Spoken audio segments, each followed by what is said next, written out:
this is a cell phone, it's technology. But if I showed this to someone from 1847, this is magic. This is absolute magic. So,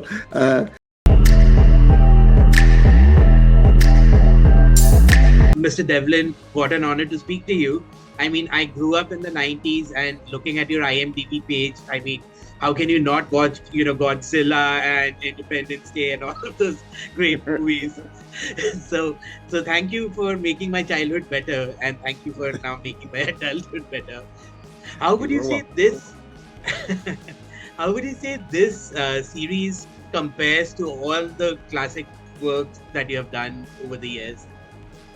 Well, I think, I've spent my career really focused on escapist entertainment, whether it was escaping to another planet on through a Stargate or uh, escaping into a world that gets invaded by aliens. you know, I, I've always focused on escapist entertainment, and you know, uh, it's always been looked down upon as kind of a lesser art form, escapist entertainment. It's not thought of as high art, that wins Oscars and Emmys and such. But when the world goes through a pandemic and economic problems and political differences, sometimes the idea of escaping suddenly becomes a really valuable part of the diet. And I would say that that's been the consistent offering that I've tried to put out there is a way to stop thinking about all the difficulties that you're going through and go on a fantastic adventure for a little bit. Rest your mind. uh, I find it so interesting that you say that because one of the themes of this series is that magic is not a real thing. Like one of the cast of four keeps saying that I don't know how much we can spoil, but I mean, she keeps saying that magic is not real, and the rest of the cast keeps telling her that magic is real. And I find it interesting that your purpose, I mean, from what you just told me, has been to bring this magic to one and all. But what we think of as magic is very different things. For instance, this is a cell phone. It's technology. But if I showed this to someone from 1847, this is magic. This is absolute magic. So, that one character you're referring to, she says magic is simply a science that we don't understand yet. To some degree, she's right. But will we ever Absolutely. understand it? And I mean, what you just told me is one of the central themes of the show as well. I mean, the 200-year gap, again, I don't know how much we can spoil, but I mean, there is a character from one time era who's come to the present. And I think it's fair to say that he's the librarian and that he's in for a bit of a culture shock. So, what were some of the elements of present day that you compared to maybe his time and that you personally found amusing or entertaining? Well, the show began, the franchise began with Flynn Carson being this man who had spent his entire adult life in academia. He had read about everything but had done nothing. He knew about everything but had experienced nothing.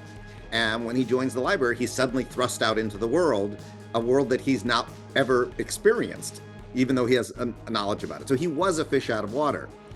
So to create this new show, we wanted a different kind of fish out of water. We didn't want to just repeat what we had done before. And so on the planet 200 years ago, having known, really not knowing so much and yet being brilliant. And then we thought, all right, well, we'd have to surround this person who had a historian there who could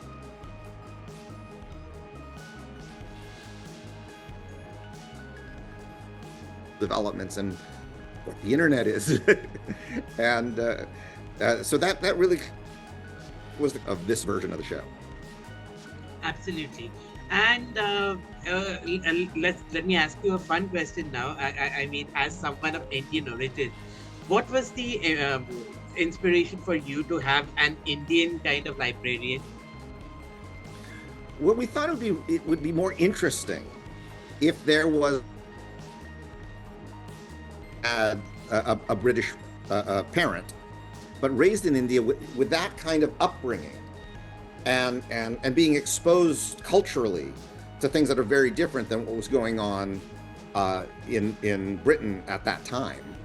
And now that person with that background suddenly being thrust into Belgrade, Serbia.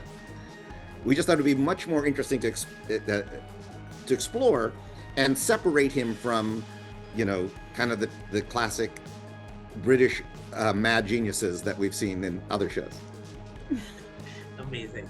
So, Mr. Devlin, if you came across a picture of somebody who looks exactly like you from 200 years ago, what would your personal reaction be? I'd be a little freaked out, to be honest with you. I'd want to know what's going on there. And I think that's a lot of the fun in the first season, is trying to understand who's in that painting and why does she look so much like Liza. And it's one of the fun mysteries that plays out over the course of this season. Do you have a personal favorite episode from the season? It might be the finale of season 1, because it's so big and it feels like a feature film, and it's a great way to wrap up this first season and then launch us into season 2. And I find it so interesting that each episode is so different thematically. Each one is, like you said, the fight finale is a film, maybe. I haven't watched it. I've watched 5 episodes so far. But each one of them feels like an independent film, kind of in the, I don't know, Indiana Jones vein, or maybe some of your earlier work as well. So how would you say, how did you find the inspiration behind making every episode so different? We've always wanted the Librarians to be a movie of the week, that each week was different thematically, different tonally, and yet still had all the vitamins and minerals of what we love about the show.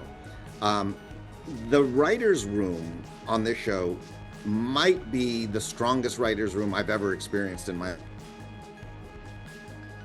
showrunner. And then you have a very strong number 2, and then you have a lot of other writers who you're developing. The writer's room of the Librarians has 4 showrunners in it, and it doesn't include Tom McRae, who was one of the writers of Doctor Who easily could be a showrunner. He just hasn't done it yet. So the creative power in that writer's room is unlike anything I've ever experienced. And everybody has, I want to do this episode, or I want to do that episode, and then we just jump on it, and it helps make all of these very different, very fresh, and every week you don't know what you're going to be getting. With such a strong writing staff, it was clearly not that difficult, but was it kind of a challenge to, balance the humor with the kind of seriousness of the show? Well, we actually discovered this in the old series, but it's really true this year. We find if we can anchor the stakes and the drama, if we can really anchor that, it allows us to get very silly. But if we don't anchor the drama, the silly, it just feels too silly. It feels like it's inconsequential. And so we really try to stretch that, try to get it as dramatic as possible over here so we can get as silly as possible over here. And it tends to balance out really nicely that way. But it is super important that whatever that emotional anchor of the show is, that we establish that early. Perfect. I think I have time for one last question.